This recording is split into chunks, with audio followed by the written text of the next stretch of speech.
मैं आज अपने मेहमान को आपके सामने उपस्थित करूं उससे पहले मनोज मुंसिर की कुछ लाइनें पेश करना चाहता हूं। जूते फटे पहन के आकाश पे चढ़े थे, सपने हमारे हरदम औकात से बड़े थे। सर काटने से पहले दुश्मन ने सर झुकाया, जब देखा हम निहत्थे थे, मैदान में खड़े थे। तलवार पहले टूटी, फिर कट गए थे बाजू, बावजूद इसके हम देर तक लड़े थे। और आज हमारे मेहमान ऐसे ही एक योद्धा हैं जिन्होंने परिस्थितियों के सामने हार नहीं मानी, चलते रहे और आज डायरेक्ट सेलिंग इंडस्ट्री में एक बहुत बड़ा नाम है। आइए बहुत उत्साह के साथ स्वागत करें। हरियाणा गोहाना से आज हमारे मेहमान हैं साहबुद्दीन खान। सर, आपका बहुत बहुत स्वागत है chat with Surendra. Thank you sir, thank you Surendra Vats ji. ये तो मेरा सौभाग्य है कि मेरे को आपने मौका दिया यहाँ पे आने का, क्योंकि आज के टाइम ये चैट विद सुरेंद्र वत्स एक ऐसा ब्रांड बन चुका है कि लोग तरसते हैं सर कि हमें मौका मिले वहाँ पे आने का। और मेरे को मौका दिया सर आपने यहाँ पे आने का, तो बहुत बहुत धन्यवाद सर आपका। और मैं सभी कोशिश करूँगा सभी दर्शकों से कि जो सवाल आज मेरे से व्हाट्सअप करेंगे कि मैं उनका अच्छे से जवाब दे पाऊँ। बहुत कुछ समय लगाया है, लगभग 24 साल का मेरा सफ़र रहा डायरेक्ट सेलिंग के अंदर। बहुत सारे उतार चढ़ाव देखे, कई बार गिरे कई बार उठे, और आज एक अच्छे मुकाम पे एक अच्छा लाइफस्टाइल जो है डायरेक्ट सेलिंग के माध्यम से जो है हम जी रहे हैं। सर, स्टोरी के माध्यम से मैं थोड़ी सी बताऊंगा अपनी स्टोरी आपको। बिल्कुल, मैं आपकी स्टोरी हम सुनेंगे। सबसे पहले सर मैं कुछ कॉम्प्लीमेंट्स पढ़ना चाहूँगा। जी सर। परशुराम अत्री लुधियाना पंजाब ने लिखा है, I have seen you in Udaipur, you are real hero. Narendra Kumar motivational speaker ने लिखा है, बहुत दिनों से मिलने का इंतजार था, आज वो दिन आ गया। राजेश कुमार लिखते हैं, सादगी से सबके दिलों में उतरने का हुनर है खान सर के पास। विक्रम मेहरा ने लिखा है, वीरेन मेहरा ने लिखा है, rock star of network marketing. Narendra Sahu ने लिखा है, हरियाणा की धड़कन। विपिन राठी ने लिखा है, वाओ ग्रेट। हनु अनी ने लिखा है, सर आपकी स्टोरी सुनने के लिए बहुत एक्साइटेड हैं।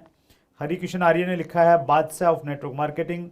शेखर सुमन सेहोरी ने लिखा है, खान सर की पूरे भारत को ज़रूरत है। और मोतीराम साहू ने लिखा है, स्कूल में फेल डायरेक्ट सेलिंग में पास, खान साहब की ज़बरदस्त कहानी। Thank you sir.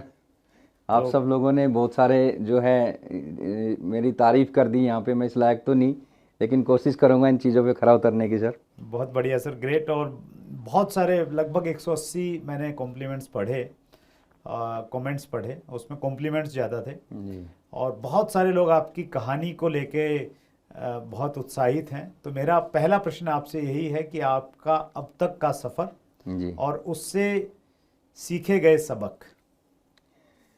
असल में सर मेरा गांव है डिस्ट्रिक्ट करनाल में, एक छोटा सा गांव है, उपलाना गांव है हमारा। ओके। मैंने वहाँ पे जन्म लिया, और जन्म लिया वहाँ पे। मेरे दादाजी कभी आए थे वहाँ पे, क्योंकि हमारे गांव में किसानों के जो औजार बनते हैं उनको बनाने के लिए वहाँ पे कोई मिस्त्री नहीं होता था। तो वहाँ पे डिसीजन लिया हमारे गांव की पंचायत ने कि बाहर से किसी को लाया जाए ताकि हमें दूसरे गांव में न जाना पड़े। अच्छा, ओके। तो सर मेरे दादाजी को ला के वहाँ पे वो एक पंचायत की ज़मीन दी गई कि यहाँ पे अपना घर बना लो। तो मेरे दादाजी वहाँ पे रहने लगे, और जब बेचारे काम करते तो फसल के टाइम पे अनाज मिल जाता था। ये बात बहुत पुरानी, 80-90 साल पुरानी। मैंने तो मेरे दादाजी को नहीं देखा, मम्मी से पूछा। तो बाद में जब मैं अगर शॉर्ट में बताऊं, जब मेरी आंखें खुली तो मेरे घर में एक खजूर का सतीर लगा हुआ था, और पेड़ पौधे काट के उनके जो है उनसे छत बनाई हुई थी, और गोबर का पोछा लगता था हमारे घर में। और मेरे को अच्छे से याद है कि जब मैं स्कूल में जाता था, एक यूरिया खाद का कट्टा होता था, उसमें मेरी किताबें हुआ करती थी, और मैं स्कूल में जाता था सर पढ़ने के लिए। जब वहाँ पे जाता था देखता था हमारे गांव के लोगों के पास ज़मीन जायदाद और ये सारी चीज़ें बहुत ज़्यादा थी वहाँ पे, लेकिन मैं जब देखता था तो अंदर से बड़ा दुख होता था कि यार ना तो मेरे पास कोई डिग्री है, ना हमारे ख़ानदान में किसी के पास कोई गाड़ी है, तो मैं कैसे जीवन में हम लोग आगे बढ़ सकते हैं। तो ऐसा ही सोचता रहता था। एक दिन अचानक मेरे स्कूल में एक फ़ोटोग्राफ़र आया, और मैंने जब उस फोटोग्राफ़र को देखा तो अचानक से मेरा एक ड्रीम सा बना कि यार मैं भी फ़ोटोग्राफ़र बनूंगा। अच्छा। तो सर मैंने उनसे बात की कि सर मैं भी फ़ोटोग्राफरी सीखना चाहता हूँ। तो उसने कहा तुम तो बच्चे हो, क्योंकि उस समय मैं 6ठी 7वीं क्लास में पढ़ता था। तो किसी को घर से लेके आओ। तो मेरे को याद है मैं अपने बड़े भाई को लेके उनकी दुकान पे गया। संध में हमारे यहाँ से 12 किलोमीटर एक छोटा सा कस्बा है। तो वहाँ पे जब राज स्टूडियो के नाम से एक स्टूडियो है सर, वहाँ पे उनसे बात की और मैं वहाँ पे काम सीखने के लिए जाने लगा। मेरे को याद है सर, एक साइकिल हुआ करती थी मेरे पास। 12 किलोमीटर मेरा गांव है संध से। तो जब मैं अपने गांव से चलता था सुबह 6 बजे उठ के, तो हाथ सुन हो जाया करते थे क्योंकि जल्दी जाना होता था, दुकान मेरे को ही खोलनी होती थी। और एक फ़ोटोग्राफ़र की दुकान पे मैं झाड़ू लगाता और 4 साल तक मैंने इसी तरीके से साइकिल पे आना जाना किया और एक दुकान पे काम सीखा। और काम सीखने के बाद मेरे सामने सबसे बड़ा चैलेंज ये आया, क्योंकि उस ज़माने में 30-35 हज़ार रुपये के वीडियो कैमरा और ये इस तरह की चीज़ें मिलती थी। तो हमारे पास पैसे नहीं थे सर उस समय कि मैं कैमरा ख़रीद सकूं। तो ऊपर वाले ने एक मौका दिया मेरे को कि उस ज़माने के अंदर एक पहचान पत्र बनाने का गवर्नमेंट की तरफ से एक ऑफ़र आया। और मेरे एक फ्रेंड थे, उसने जो है पूरा टेंडर लिया जबलपुर मध्य प्रदेश के अंदर। अच्छा। तो सर मैं वहाँ पे जब गया, मैं 1 साल तक जबलपुर में रहा और मैंने पहचान पत्र वगैरह बनाए और वहाँ से लगभग 1-1.5 लाख रुपया उस ज़माने के अंदर मैंने कमाया। और मैंने ला के पापा को कहा कि पापा ये मैंने पैसे वहाँ से कमाए हैं, ये तो आप रख लो इसको, और या फिर मैं जीवन में आगे बढ़ना चाहता हूँ, अगर आपको अच्छा समझो तो मैं कैमरे वगैरह ले आता हूँ। तो सर मेरे पापा ने कहा कि नहीं, तुम अपने काम को आगे बढ़ाओ। और मैं उस समय कुछ कैमरे वगैरह परचेज़ किए और डिसीज़न लिया कि कहाँ पे मेरे को स्टूडियो का काम करना चाहिए। तो मैं अपने गांव को छोड़ के उस ज़माने में जो है डिस्ट्रिक्ट के सोनीपत में एक कस्बा है छोटा सा गोहाना, मैं गोहाना में आ गया और मैं जो है स्टूडियो का काम करने लगा। थोड़ा सा गरीबी बड़े नज़दीक से देखी थी, मैं वो ज़्यादा डिटेल में जाना नहीं चाहता सर जी। बहुत नज़दीक से मैंने देखा अपने माँ बाप को, अपने जो है उस जीवन को। तो मैं स्टूडियो का जब काम करने लगा तो थोड़ा जीवन अच्छा होने लगा। मैं रात दिन काम करता था फोटोग्राफर की दुकान पे और दाल रोटी ठीक ठाक चलती थी। एक छोटा सा कमरा मैंने किराए पे ले लिया था वहाँ पे। राइट। तो फिर डायरेक्ट सेलिंग के अंदर की अगर मैं बात करूँ तो फिर एक मेरे फ्रेंड थे, मेरे पास आते थे अक्सर। वो मेरे को बोलने लगे कि साबुद्दीन एक बिज़नेस आया है, उसमें कुछ नहीं लगाना और कुछ थोड़ा बहुत पैसा लगा के जो है मैं कच्चा पैसा कमा सकते हैं। तो मैं उसको इग्नोर करता रहा और बहुत दिनों तक 2-3 साल तक उसने मेरे को बोला डायरेक्ट सेलिंग के बारे में, लेकिन मैंने हमेशा उसको इग्नोर किया। उसके पीछे एक रीज़न था सर कि मैं क्यों नहीं डायरेक्ट सेलिंग को समझना चाहता था। तो उस पर मैं आप सब लोगों के लिए कि मैसेज भी होगा और आप सब लोग जो है यहाँ से बहुत कुछ सीख सकते हैं मेरी इस कहानी से, कि 96 में लगभग 96 या 97 में डायरेक्ट सेलिंग इंडस्ट्री का आगाज़ हुआ इंडिया के अंदर। एक बाहर से एक MLM कंपनी जो है इंडिया के अंदर आई और उसमें मेरे को किसी ने प्लान दिखाया। मैंने उस प्लान को बड़े अच्छे से स्टडी किया और उसके बाद मेरे को दिल्ली लाया गया तालकटोरा स्टेडियम में। तो उस ज़माने में मैंने एक लीडर को सुना जिसका नाम था पंकज टिटोरिया। पंकज सर को हमने इनवाइट भी हाँ किया जी, मैंने उनका शो देखा है सर आपके यहाँ पे।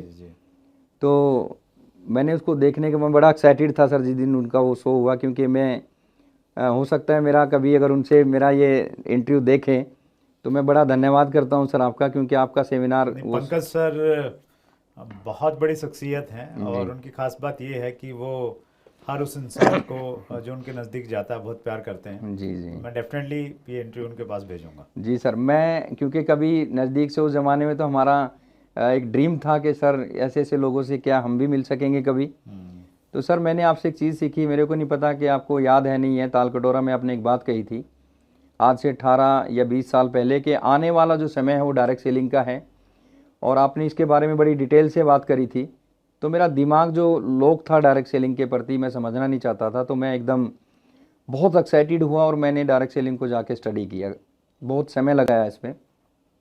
और मैंने जब इसको जाके देखा तो मेरा जुनून सा सवार हो गया सर डायरेक्ट सेलिंग को लेके, जैसे नशा किसी चीज़ का हो जाता है सर, मेरे को इतना नशा सा हो गया। और मैं जो है रात दिन जो है डायरेक्ट सेलिंग वो सेमिनार देखने के बाद और यहाँ पे मैं एक बात रोक के एक मैसेज आप सब दर्शकों को देना चाहता हूँ दोस्तों, अगर आप भी चाहते हैं कि ज़िंदगी में हम डायरेक्ट सेलिंग में कोई बड़ा काम करें तो मैं एक गारंटी ज़रूर दे सकता हूं दोस्तों, हम लोगों को किसी भी डायरेक्ट सेलिंग में ज्वाइनिंग तो करा लेते हैं, लेकिन अगर आपको किसी का डिसीजन चेंज कराना है तो किसी बड़े फंक्शन से उसका डिसीजन चेंज हो सकता है।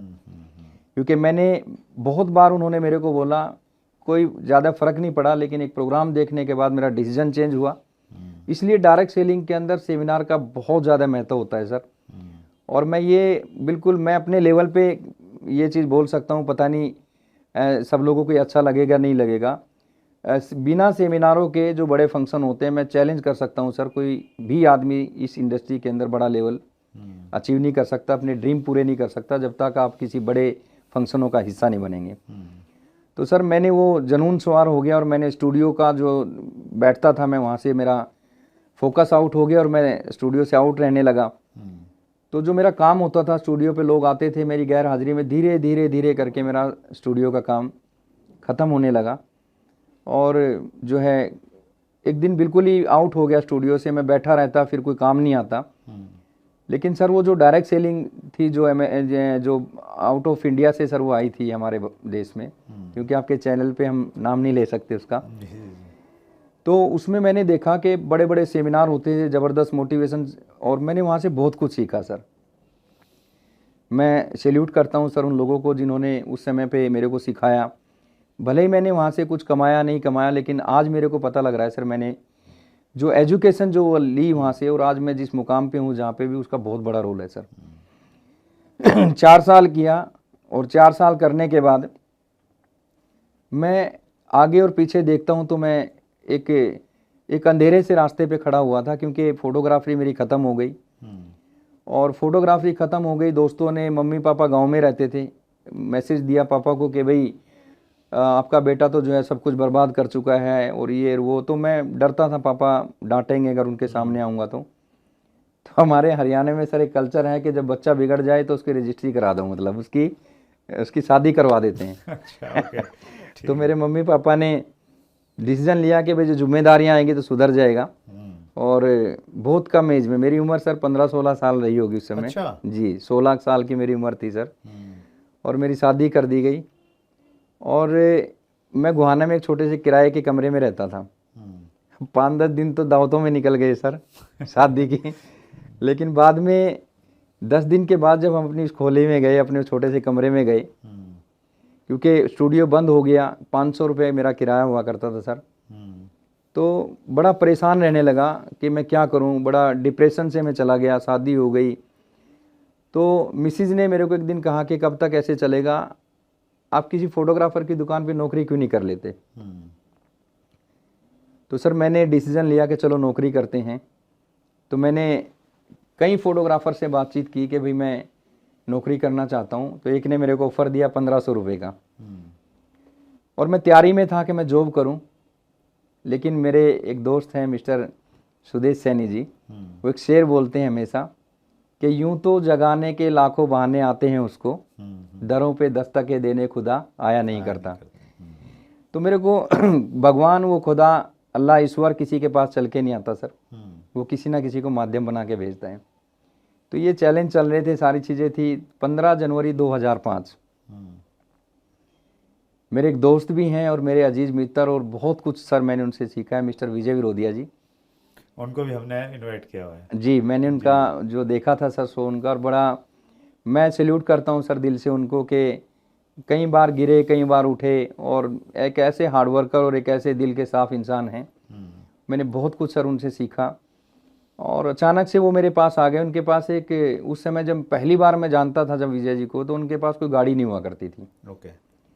तो मेरे पास आए कि यार साबुद्दीन, तेरा दिमाग ख़राब है, देखो मैंने आईकॉन गाड़ी खरीद ली मैं डायरेक्ट सेलिंग से, और ये वो, उसने बड़ी बड़ी बातें करी। तो मैं उस समय भी जो है परेशान तो था ही। मैंने कहा अच्छा ये बता, ये गाड़ी कौन सी कंपनी ने दी है लोगों को फंसाने के लिए, क्योंकि मैं एकदम नेगेटिव डायरेक्ट सेलिंग से हो चुका था। तो इस स्टोरी को मैं थोड़ा यहाँ पे ब्रेक देना चाहता हूँ कि मैं आगे बढ़ूंगा, क्यों नहीं मैं डायरेक्ट सेलिंग को करना चाहता था, और क्यों मैं इसके ऊपर विश्वास नहीं करता था। सर जिस डायरेक्ट सेलिंग के अंदर मैंने शुरुआत की थी, उससे सीखा तो बहुत कुछ, लेकिन उस कंपनी के जो प्रोडक्ट थे वो शायद मेरे लेवल के प्रोडक्ट नहीं थे, क्योंकि मैं एक मिडिल क्लास फैमिली से बिलोंग करता था, या उससे भी अगर नीचे कहें तो वहाँ, तो मैं उन प्रोडक्टों को अफोर्ड नहीं कर पाता था सर। बहुत सारे लोगों को नॉलेज नहीं होती, लोग सोचते हैं कि भाई डायरेक्ट सेलिंग में जो है लोगों को जोड़ जाड़ के कामयाब हो जाएंगे। हमें भी इतनी ज़्यादा नॉलेज नहीं थी, लेकिन जब जैसे जैसे करके आगे बढ़े, नॉलेज बढ़ी, तो हमने समझा कि नहीं, डायरेक्ट सेलिंग में लोगों को जोड़ने से काम नहीं होता, बल्कि यहाँ पे तो लोगों को टर्नओवर बनाने से जो है इनकम आती है। तो टर्नओवर के मामले में जब देखा तो प्रोडक्ट इतने महंगे थे उनके, तो शायद मेरी रेंज से बाहर थे, और जो मेरा सर्कल था वो भी ऐसा ही था। तो जितने मैं लगा देता था उस पर, मतलब परचेजिंग करते थे या करवाते थे, उस मतलब लग बहुत ज़्यादा जाता था और आउटपुट आता नहीं था। ओके। तो इससे जो है 4 साल गुजर गए सर, 1-2 दिन हो तो चला ले काम। अब 4 साल में शादी भी हो गई। तो फिर बैठे, और उस समय तक हिंदुस्तान के अंदर एक ऐसा भूचाल सा आ गया डायरेक्ट सेलिंग का, कि लोगों ने जब उस डायरेक्ट सेलिंग के अंदर जाके देखा, और हिंदुस्तानी लोग हैं सर, अपना दिमाग थोड़ा सा नेगेटिव चीज़ों की तरफ सोचते हैं कि भाई शॉर्टकट में इनकम जल्दी आ जाए, मेहनत ना करनी पड़े, पैसे भले ही लग जाएं। तो इस तरह की सोच हमारे यहाँ पे ज़्यादा लोगों की रहती है।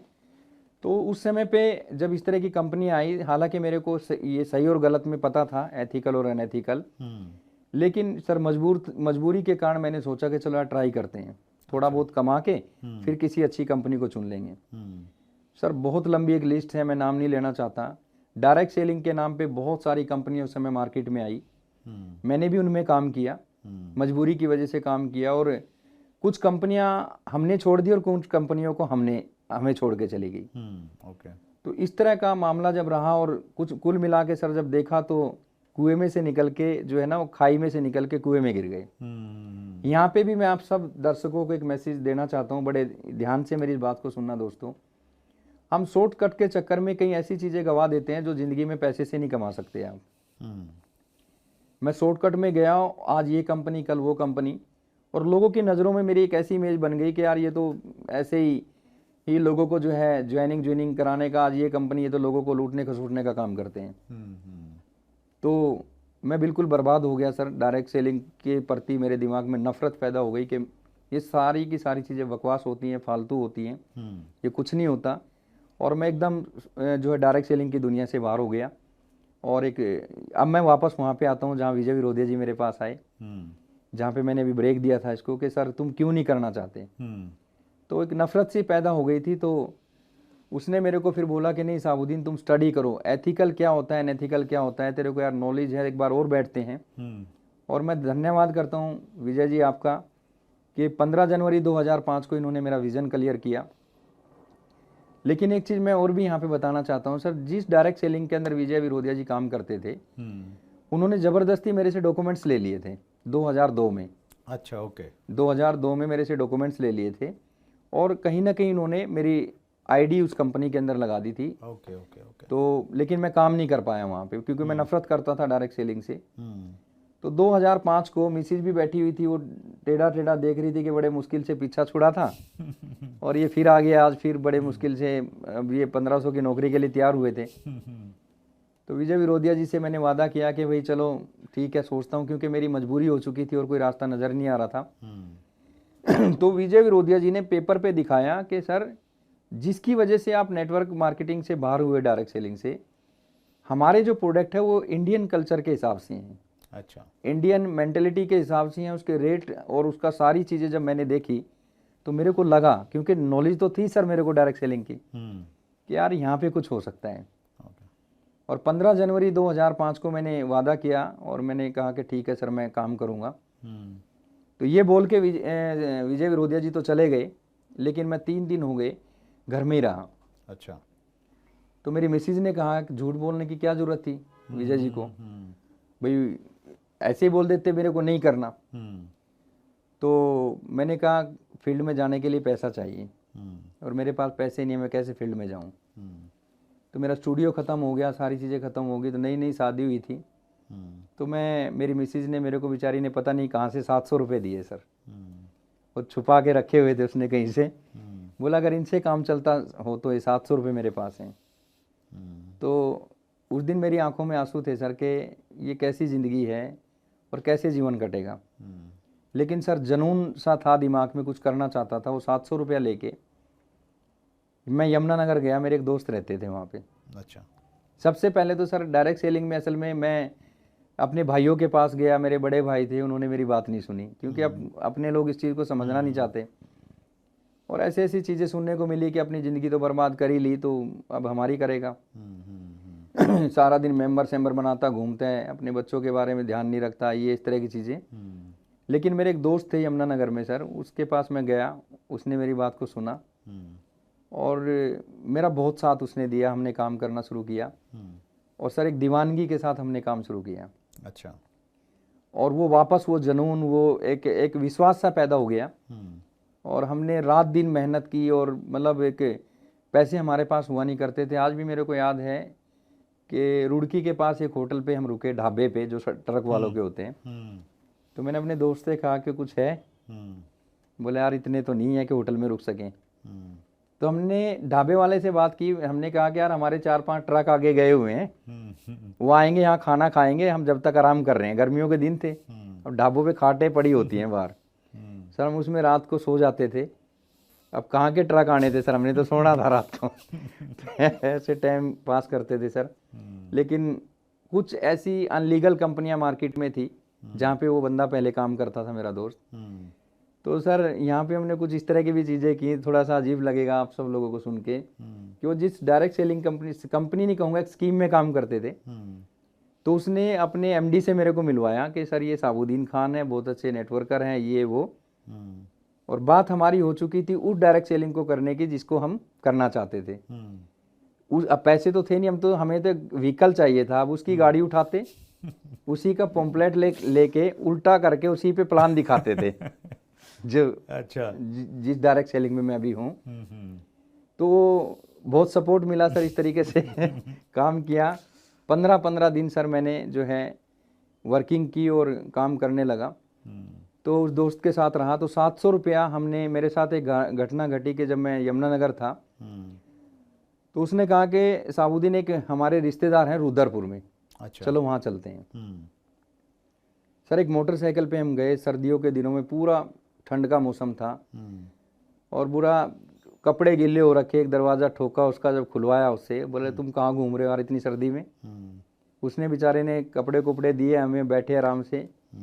और जैसे ही हमने अपनी उस कंपनी के बारे में बात करनी शुरू करी, तो उसने कहा देखो भाई तुम मेरे मेहमान हो, खाना खाओ, चाय पियो, लेकिन यार तुम कंपनी का नाम मत ले उसका।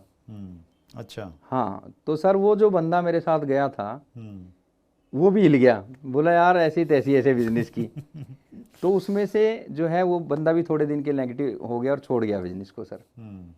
लेकिन जिसके माध्यम से मैं वहाँ पे मिला था वो बंदा मेरे साथ रहा और हम लोगों ने डिसीजन लेके काम करते रहे इसी तरीके से। तो मैंने जब जेब में हाथ डाला तो मेरे पास सिर्फ इतने पैसे बचे थे जिससे मैं घर आ सकता था। अच्छा। तो मैं याद है अच्छे से, मैं पानीपत तक आ गया और पानीपत आने के बाद मेरे पास 1.5 रुपये की कमी थी, 1 या 1.5 रुपये की कमी थी किराए की। अच्छा। कि मैं बस में किराया कम था मेरे पास। तो मैं काफ़ी देर तक इसलिए खड़ा रहा कि यार मैं इस बस में अगर जाऊंगा, ये मेरी सिटी के लोग हैं और ये मेरी बेइज्जती कर देगा कंडक्टर के, तेरे पास किराया नहीं था तो बस में क्यों चढ़ा। तो सर मैं हिम्मत करके उसमें बस में गया। वो मेरा, खैर मैंने वहाँ पे जिस तरीके से भी पहुँचा, मैं अपने घर में, सब्जी का एक टेम्पू था हमारे गुहाना जा रहा था, तो मैं जान पहचान का बंदा था, उसके साथ वहाँ गया। तो यहाँ तक हमारे जीवन में कुछ चीज़ें थोड़ी सी बदल चुकी थी। मेरे बड़े भाई हैं यमुनानगर में, उनके यहाँ पे एक बेटी ने जन्म लिया। अच्छा। तो मैंने उसको कहा कि यार ये बेटी हमें दे दे। उनके पास पहले से 2 बेटियां थी। अच्छा। तो मैं उस बेटी को लेके जो है 3 दिन की थी, हमने गोद ले लिया उसको। मिसिज अकेली रहती थी, तकरीबन मैं बाहर रहता था कि मेरा टाइम पास घर में हो जाएगा। तो मेरी मिसिज को घर में मेरी बेटी रो रही थी, क्योंकि माँ का दूध तो पीती नहीं थी। तो मेरी बेटी रो रही थी और मेरी मिसिज को जो है दूध खरीदना था मेरी बेटी को पिलाने के लिए। तो मेरी मिसिज के पास 30 रुपये नहीं थे। अच्छा। तो सर हमारे, मैं नाम नहीं लेना चाहता, हमारे पड़ोस में ही हमारे ही परिवार के कुछ लोग हैं। तो मेरी मिसिज उनके पास गई कि मेरी बेटी रो रही है, यार भाई वो आएंगे फील्ड से तो मैं आपको पैसे लौटा दूंगी। क्योंकि सर जब मैं इस बात को याद करता हूँ तो कई बार मैं खुद थोड़ा मतलब आंसू आ जाते हैं कई बार आंखों। जब मैं स्टेजों पे भी बहुत कम, अब इसको मैंने बताना बंद कर दिया है। तो उनको पैसे मिल तो गए 30 रुपये, लेकिन उनको बोला गया कि भाई वो सारा दिन आवारागर्दी में घूमता है, ठेला क्यों नहीं लगा लेता, वो मजदूरी क्यों नहीं कर लेता। जब बच्चों के लिए दूध के पैसे नहीं हैं तो सर ये घटना मेरे घर पे घटी। उधर से मैं किराए के लिए पानीपत में खड़ा हूँ। तो जब मैं रात को अपने घर पहुँचता हूँ तो मेरी मिसेज ने मेरे को जब ये स्टोरी बताई, मेरा मन था कि मैं अब की बार मिसेज को बोलूँगा कि यार ये कैसे दिन आ गए, लेकिन जब मेरी मिसेज ने मेरे को ये बातें बताई तो मेरा खुद का मन एकदम उदास हो गया और मैंने अपना उनको नहीं बताया कि मैं भी ऐसे करके आया हूँ।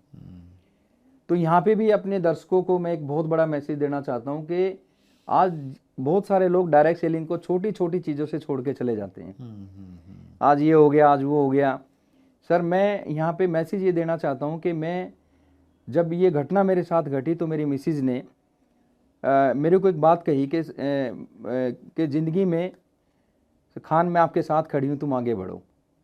इतना बड़ा डिसीजन मेरी मिसेज ने कि खान मैं तेरे साथ खड़ी हूँ, तुम आगे बढ़ो। उसके पीछे मैसेज जो मैं देना चाहता हूँ ये है कि मैंने अपनी मिसेज को कुछ चीज़ें दिखा चुका था, कुछ वीडियोस दिखा चुका था, और मेरी मिसेज डायरेक्ट सेलिंग को लेके उन्होंने मेरे को एक बात कही थी कि यही वो बिज़नेस है जो हमें जीरो से हीरो बना सकता है। उनको भरोसा था। उनको भरोसा था। और यहाँ पे तकरीबन लोगों के साथ समस्या क्या होती है कि पत्नी बिजनेस कर रही है तो पति को नहीं पता, और पति कर रहा है तो पत्नी को नहीं पता। और यहाँ पे एक चीज़ तो मैं चैलेंज के साथ कह सकता हूँ, ये मेरा पर्सनल अनुभव है, अगर बहुत सारे डायरेक्ट सेलिंग में महिलाएं काम करती हैं और आने वाला ज़माने में बड़े बड़े लेवल अचीव करेंगी सर, लेकिन मैं सभी बहनों से कहना चाहता हूँ कि जो भी लेडीज़ बिजनेस करती हैं, अगर वो अकेले इस बिजनेस को कर रही हैं, ज़्यादा दूर तक नहीं जा पाएंगे आप लोग, अगर आपकी फैमिली सपोर्ट आपके साथ नहीं है। आप एक बार अपने पूरे परिवार को, अपने पति को, अपने मम्मी को, अपने पापा को, अपने जो भी 17-18 साल के बच्चे आपके घर में हैं, उनको एक बार एक अच्छे माहौल में, एक अच्छे सेमिनार में लेके जाएं, ताकि उनको पता लगे कि हम एक अच्छा काम कर रहे हैं, हम कोई बुरा काम नहीं कर रहे हैं। एक विश्वास पैदा हो। कई बार सर सेमिनार में जाते हैं, बस लेट हो गई, जाम लग गया, लेडीज अकेली है और रात को 10 घरे पर कौन बर्दाश्त करेगा सर। जेंट्स तो चलो किसी भी टाइम जाए, लेकिन लेडीज़ के लिए बड़ी समस्याएं रहती हैं। तो मैं असल में जी डायरेक्ट सेलिंग में काम करता हूँ सर, मैं बहुत फोकस करता हूँ कि सेमिनारों के अंदर कपल को इनवाइट ज़्यादा करें। उससे दो फायदे होंगे। एक तो फायदा ये होगा कि 100% यूज़र जो है लोग बनेंगे उससे, क्योंकि लेडीज़ प्रोडक्ट यूज़ करती है, और लेडीज़ सर बहुत बड़ी ड्रीमर होती हैं, जेंट्स से कई गुना बड़े उसके ड्रीम होते हैं। तो लेडीज़ को अगर हम लेके आएंगे तो उससे क्या होगा, आज लोग आते हैं डायरेक्ट सेलिंग में, 10 दिन रुकते हैं, पता चलता है कि एक साबुन दूसरी और एक साबुन दूसरी। लेकिन जिस दिन आपके घर में लेडीज़ महिलाएं इस बिज़नेस के अंदर शामिल हो जाएंगी, मैं गारंटी देता हूं कि 100% जो है उसके घर में उस डायरेक्ट सेलिंग का प्रोडक्ट यूज़ होगा जिसमें आप काम करते हैं। तो इस तरह के हादसे सर जीवन में घटे। और मिसेज ने जब ये बात मेरे को बोली, जब ये मेरे को बताया, तो बड़ा मैं आंखों में आंसू आए और एक जुनून सा सवार किया, और मैंने हिम्मत नहीं हारी। और मेरी मिसेज के गले में एक गोल्ड की मैंने शादी में एक छोटी सी चैन दी थी उसको। तो उसने कहा कि अगर इससे काम चलता हो तो चलाओ। तो मैंने उसको, आज भी याद है, मैं यहाँ पे इंटरव्यू में उसका नाम नहीं लेना चाहता हूँ, मेरे गुहाने में ही रहते हैं, डॉक्टर हैं, उस डॉक्टर को मैंने वो गोल्ड की चैन बेच दी सर। मैं ये आपको बिल्कुल नहीं कहूँगा कि आप कुछ इस तरह का काम करें, लेकिन जो है मैं मैसेज ये देना चाहता हूँ कि आप लाखों रुपए महीने के सपने देखते हैं, करोड़ों रुपए कमाना चाहते हैं, और उसके लिए आप जो है मतलब छोटी छोटी चीज़ों को बहाने बना के छोड़ के भाग जाते हैं बिजनेस। दोस्तों, अगर हम 10,000 रुपये की नौकरी करते हैं तो सारा दिन हम जो है 8 से 5 ड्यूटी करते हैं, बॉस की धमकियाँ सहते हैं, सारी चीज़ें करते हैं।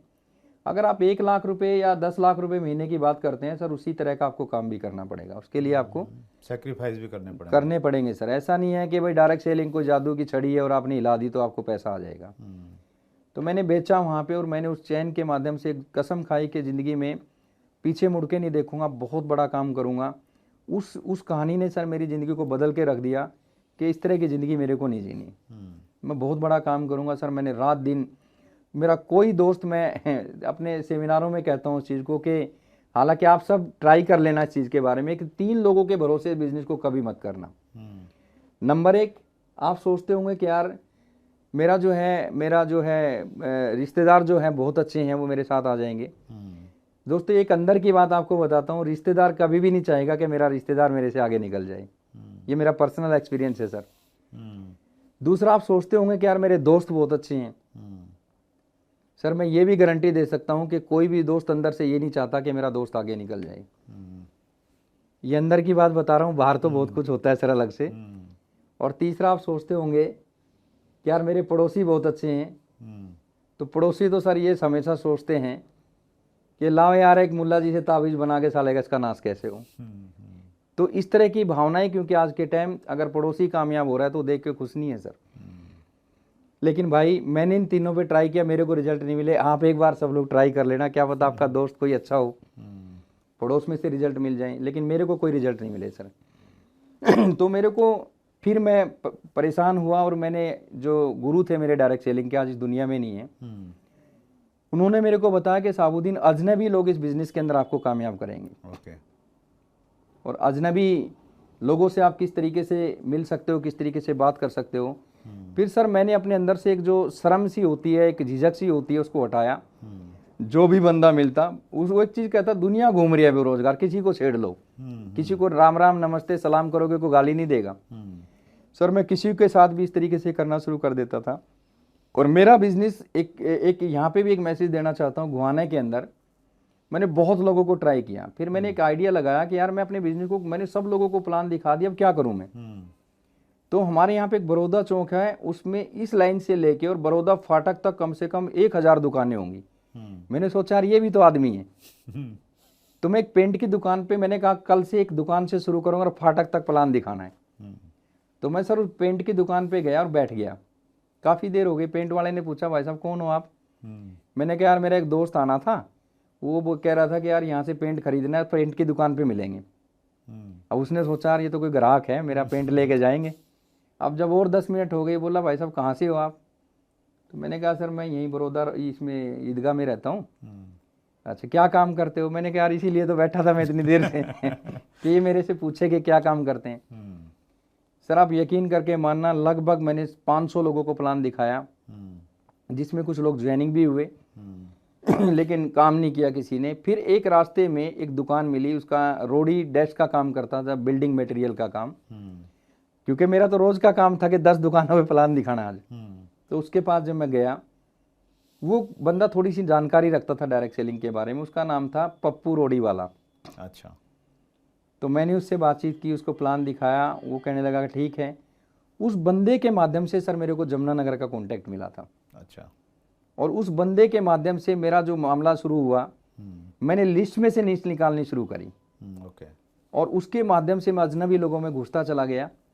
और आज जहाँ भी हूँ मैं, अजनबी लोग मेरी टीम के अंदर, जो भी मेरा नेटवर्क है ऑल ओवर इंडिया में, वो पहले मैं किसी को नहीं जानता था, टोटल अजनबी। मेरा कोई दोस्त रॉयल्टी अचीवर नहीं है उसमें, या कोई बड़ा लेवल उनके पास नहीं है। मेरा कोई रिलेटिव, मेरा कोई भाई इस बिज़नेस में कोई भी जो मेरे साथ नहीं है, लेकिन अजनबी लोग अच्छे अच्छे लेवलों पे हैं। तो सर मैंने रात दिन काम किया, जुनून के साथ मेहनत की, और पीछे मुड़ के नहीं देखा। जब भी आंख बंद करता था तो वो बच्चे की बात याद आती थी मेरे को। और उस कमरे में जिसमें मैं रहता था ना सर, प्लस्तर नहीं हुआ करता था, क्योंकि किराया कम देना पड़ता था। तो सर जुनून के साथ काम किया, और करते करते करते करते एक अच्छा मेरा कुछ चेक आया, जो है 5-4 हज़ार रुपये का भी आया, फिर 10,000, 15,000, 21,000। और मैं इस तरीके से बढ़ता गया, और जो गड्ढे खुदे हुए थे, जो कर्जा था मेरे ऊपर, वो उतारा। और आगे बढ़ते बढ़ते जो है मेरा हाई जो है बहुत आगे तक गया, और मैं लगभग 1-1.5 लाख रुपए की इनकम, या 80-90 हज़ार रुपये की इनकम मेरे को डायरेक्ट सेलिंग में आने लगी, जहाँ पे मैं काम करता था। लेकिन फिर मेरी ज़िंदगी में एक हादसा हुआ। जी, डायरेक्ट सेलिंग में मैं काम करता हूँ, वहाँ के नियम कानून बहुत सख्त है, मजबूत है, और होने भी चाहिए सर, क्योंकि हम फ्यूचर की बात करते हैं, हम पीढ़ियों की बात करते हैं। जब तक हमारे नियम कानून अच्छे नहीं होंगे तो फिर कैसे विश्वास लोगों का होगा। तो वहाँ पे मेरे एक बहुत क्लोज फ्रेंड थे, एक अच्छे लेवल पे थे, उसने कुछ गलतियाँ की, और उसमें कहीं ना कहीं उस मामले के अंदर मेरा नाम भी शामिल हो गया। अच्छा। और जी, डायरेक्ट सेलिंग में मैं काम करता हूँ सर, मेरे को वहाँ से जो है टर्मिनेट कर दिया गया बिजनेस। और मेरा बिजनेस बिल्कुल जीरो पे, मतलब लगभग जीरो पे ही था। तो फिर मैंने डिसीजन लिया कि अब मैं नहीं करूँगा। आईडी खुलने के बाद आपने डिसाइड किया कि अब काम नहीं करना है। जी सर, मैंने डिसीजन लिया कि अब काम नहीं करेंगे। और जब मैंने डिसीजन लिया तो फिर मेरी मिसिज ने मेरे को मोटिवेट किया। मेरी मिसिज को भी बहुत मोहब्बत थी उस कॉन्सेप्ट से जिसमें हम जुड़े हुए थे। उसने कहा कि खान, एक मिनट शांत हो, सोचो। जब हमने इसको शुरू किया तो हम अकेले थे, ट्राई करके देखो, 5-10 तो बचे होंगे। तो मेरे कुछ दोस्त थे और उन दोस्तों से मैंने सलाह की 5-10 लोगों से, और उनसे भी मैंने खुल के बात की कि सर मेरे को क्लियर बताएं करना है नहीं करना है मेरे को। तो डिसीजन लिया, और मेरी मिसेज की वजह से मैंने डिसीजन लिया। इसीलिए मैं बार बार कह रहा हूँ कि फैमिली का इन्वॉल्व करना। तो सर मैंने काम करना जो है उन 10 लोगों के साथ डिसीजन लिया। मेरे मित्र हैं बहुत सारे, वो सुदेश सैनी जी वगैरह को हैं, बहुत सारे साथी हैं मेरे इस तरह के। तो मैंने सर काम करना रात दिन, फिर मैंने एक डिसीजन को चेंज कर दिया दूसरे ग्रुप में। अच्छा। कि अब मैं उन लोगों को कुछ मैसेज देना चाहता हूँ जिन लोगों ने मेरे साथ ये घटना घटी है। उसमें कई लोग थे, हो सकता है सर उस समय के हिसाब से सारी चीज़ें। तो मैंने काम करना शुरू किया, रात दिन मेहनत की। मैं बिजनेस में बहुत स्पीडली काम किया, रात दिन मेहनत की। और उसमें सबसे बड़ा रोल जो रहा, वो बहुत सारी चीज़ें रहेंगी, आगे बताऊंगा मैं आपको उसमें। तो मैं इस बिज़नेस में फिर दोबारा से उठा, अपने लेवलों को मेंटेन किया, और आज इस बिज़नेस में, उस कॉन्सेप्ट में मैं एक ऐसे लेवल पे हूँ जिसमें टॉप 10 में मेरे ख्याल से होंगे। टॉप 10 में कुछ नाम आते हैं, उनमें मेरा भी एक नाम आता है सर। ग्रेट। और मैं यहाँ तक आज जिस 500 रुपये की किराए के घर में मैं रहता था, आज मेरा लगभग 2.5 करोड़ रुपए का मेरा अपना एक बंगला है सर, छोटा सा। उसमें मेरा अपना एक स्विमिंग पूल है, मेरा एक गेस्ट हाउस है। क्या बात। जो मेरे सीनियर लीडर आते हैं तो मैं उनको होटलों में रुकाना पसंद नहीं करता, मेरे पास ही रुकते हैं। ऑल ओवर इंडिया से आते हैं। मेरा एक 250-300 लोगों का एक मीटिंग कॉन्फ्रेंस हॉल है, सब घर में मैंने बना रखा है सर। और एक ऐसी ज़िंदगी, एक अच्छी ज़िंदगी जो है मैं जी रहा हूँ, और बड़ा मज़ा आ रहा है। आज मेरे को कोई गिला शिकवा नहीं है किसी से। उस समय का जो समय की बात थी, उस समय हमने समय के साथ उसको छोड़ा, लेकिन उस समय पे मैं एक रॉयल्टी अचीवर हुआ करता था। और जो मेरे साथ हादसा हुआ, वो लोग स्टार रूबी या रूबी के लेवल पे हुआ करते थे। तो मैं रॉयल्टी अचीवर से निकल के जो है वहाँ तक पहुँचा सर। और आज वो लोग भी मेरे अच्छे दोस्त हैं सर, मैं उनसे बहुत कुछ सीखता हूँ। बहुत इंस्पायरिंग है साउद्दीन जी आपकी कहानी, और जिस प्रकार से लोगों ने लिखा था आपकी कहानी के बारे में, और उसमें बहुत सारे सबक हैं। तो 2-3 सबक मुझे ये मिले हैं, मैंने ये सबक लिया है आपकी कहानी से, कि एक तो कैसी भी परिस्थिति हो हम लोग हार नहीं माने, उम्मीद पे जिंदा रहें। बिल्कुल सर। बार बार आपने बोला कि घर में फैमिली की इन्वॉल्वेशन जरूर होनी चाहिए बिजनेस में जी। और वो आपकी कहानी से बहुत कुछ सीखा जा सकता है। तीसरा, आपने एक बहुत अच्छी बात कही कि कई बार हम लोग शॉर्टकट के चक्कर में कुछ ऐसे काम करने लग जाते हैं जिसका खामियाजा हमें बाद में भुगतना पड़ता है जी। तो बहुत शानदार कहानी है, बहुत इंस्पायरिंग, और बहुत सारे लोग इंस्पायर होंगे। लास्ट में एक प्रश्न मैं शॉर्ट में लेना चाहता हूँ, और ये अक्सर ये प्रश्न पूछा जाता है। नदीम साहा ने ये प्रश्न पूछा है, डायरेक्ट सेलिंग में नदीम से पहले मेरा एक प्रश्न है, और वो प्रश्न ये है कि डायरेक्ट सेलिंग जी, जो हर धर्म का अपना एक काम करने का तरीका रहता है। तो अगर हम लोग मुस्लिम धर्म की बातचीत करें तो मुस्लिम धर्म के अनुसार डायरेक्ट सेलिंग हराम है या हलाल है? और नदीम साहब ने पूछा है कि डायरेक्ट सेलिंग में हलाल तरीके से कैसे काम करें। संक्षेप में इसका एक उत्तर चाहिए। जी सर, मेरे सामने बहुत सारे सवाल आते हैं, क्योंकि मैंने इसके बारे में, मैं अपने तरीके से बताऊं तो मैंने फतवा लिया है। अगर जो मुस्लिम कम्युनिटी के जो लोग होंगे, फतवा क्या होता है वो समझ जाएंगे। और मैंने फतवा कई जगह से लिया, जैसे हैदराबाद दारुलूम का एक फतवा है, बाकायदा उस पर मोहर लगी हुई है। अगर आप कोई चाहते हैं मेरे से लेना तो मैं व्हाट्सएप को भेज दूंगा, आप जो है उसमें डाल सकते हैं उसको। बाकायदा उस पर मोहर लगी हुई है। तो देखिए, हलाल हराम क्या होता है। हलाल हराम जैसे इस्लाम के अंदर क्या है सर, हमारे यहाँ पे ब्याज का लेना भी हराम है, ब्याज का देना भी हराम है। इसके पीछे ये है कि भाई ब्याज जो है इंसान मजबूरी में देता है, और इस्लाम कहता है कि किसी की मजबूरी का फ़ायदा नहीं उठाना चाहिए। तो ये हराम हो गया। जैसे हमारे यहाँ पे LIC है, LIC कराना हमारे यहाँ पे हराम है। रीज़न, LIC में सीधा कंडीशन आ जाती है कि तुम 1 लाख दो, हम तुम्हें 5 लाख देंगे। कंपनी को लॉस होगा तो भी और प्रॉफिट होगा तो भी। लेकिन इस्लाम ये कहता है कि आपको ऐसा नहीं है, कंडीशन जहाँ पे आ जाएगी वहाँ पे इस्लाम के अंदर जो है हराम हो जाएगा। तो वो कहते हैं जैसे शेयर मार्केट है, हमारे यहाँ पे वो हलाल है। शेयर मार्केट के अंदर क्या होता है कि भाई आपने 1 लाख रुपए लगाए तो वहाँ पे पहले खोल होती है, गिरेगा तो गिरा हुआ मिलेगा, बढ़ेगा तो बढ़ा हो, यानी कि आपने बांधा नहीं है किसी को। तो ये हलाल हराम की कुछ चीज़ें मैंने बताई कि हलाल हराम, या जैसे इसमें तो डायरेक्ट सेलिंग को कैसे आप हलाल मानते हैं इसमें?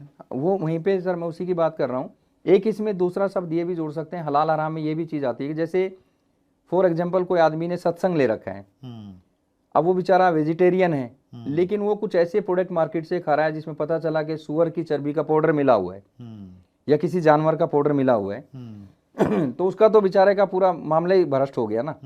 वो हर धर्म में होता है। तो हमारे यहाँ पे भी कुछ चीज़ें ऐसी हैं जिसको हम एक ग्रंथ के हिसाब से, जैसे कुरान के अंदर कुछ चीज़ें हैं कि भाई ये हराम है, इनको आप नहीं कर सकते। जैसे शराब पीना हराम है, लेकिन पीने वाले पीते हैं, जो भगवान से नहीं डरते, ईश्वर से नहीं डरते, करते हैं।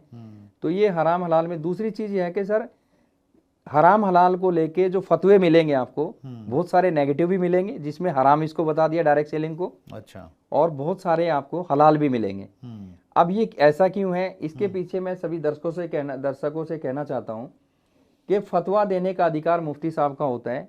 अगर हमने मुफ्ती साहब को लिख के ही गलत दिया, हमें पता ही नहीं डायरेक्ट सेलिंग क्या है, तो मुफ्ती साहब का कसूर थोड़ी है। प्रश्न अगर गलत करेंगे तो उत्तर भी गलत ही मिलेगा। तो उसके लिए आपको एक्सपर्ट आपके पास होना जरूरी है, बैठ के आपको बात करनी चाहिए। मैंने बात की और मेरे पास है सर। और रही बात सर, क्योंकि ये एक ऐसा सवाल है कि इसके ऊपर बहुत सारे लोग इसको गलत भी मेरे बारे में लिख सकते हैं, सही भी, कि भाई आप क्यों बात कर रहे हो, तो मुफ्ती का काम है। तो मैं आप सब लोगों को ये कहना चाहता हूँ कि मैं कोई मुफ्ती नहीं हूँ।